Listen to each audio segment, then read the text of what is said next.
de pé.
Por isso deixará o nome pai e mãe e a sua mulher, tornando-se os dois uma só carne.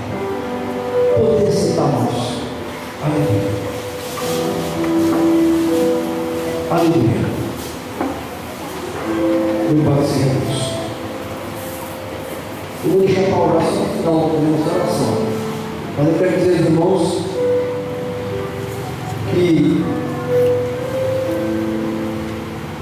os dois, esse aspecto que o irmão Oswaldo e a irmã Margarete tomaram, essa decisão, isso é plano do céu, irmãos.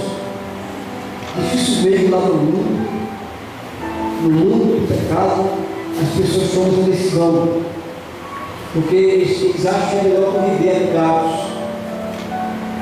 eles acham que é melhor conviver se casar, sem casamento. Tem muita gente que diz assim: eu estava amigado, estava muito melhor que casado. Já ouvi muitas pessoas falar isso. Mas diante de Deus, o casamento é uma bênção. É um exemplo que os irmãos estão dando. Certamente os filhos não estiveram em casal. 2, 8. Só 8. Só 8. E precisava acontecer esse evento da vida dos irmãos. Cadê os filhos? Cadê? Olha aí, beijo. Só um beijo. Tem mais para ele?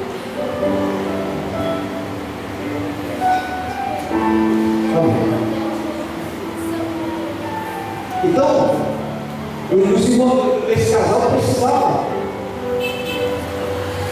fazer isso aqui, porque primeiro ele é um crente de Jesus Cristo. Hoje, lá no céu, meus irmãos, o Senhor está se alegrando no seu coração, porque ele disse que tudo que for confirmado na terra será confirmado lá no céu também. Aleluia.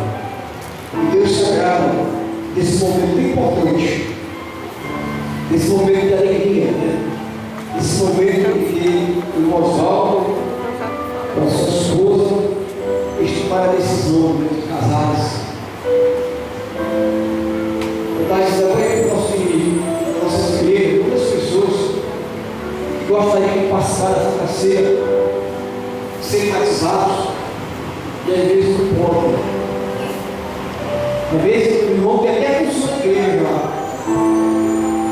E às vezes eu estou olhando, no dia da ceia, eu sei que tem 10 irmãos que aqui é ruim, porque a pasta de prato do pão, passa o vinho, e a irmã tem uma ansiedade de ceia, irmão. E às vezes não pode, porque a vida conjugal não está beneficiada. Mas os irmãos tomaram a decisão aqui hoje, graças a Deus. Porque um dia o Senhor disse: é bom que o homem esteja só. Eu variei com o companheiro, mas chutou, né? Que seja idônea. Uma esposa que seja idônea é uma coisa importante para o homem. O homem sozinho não consegue contigo.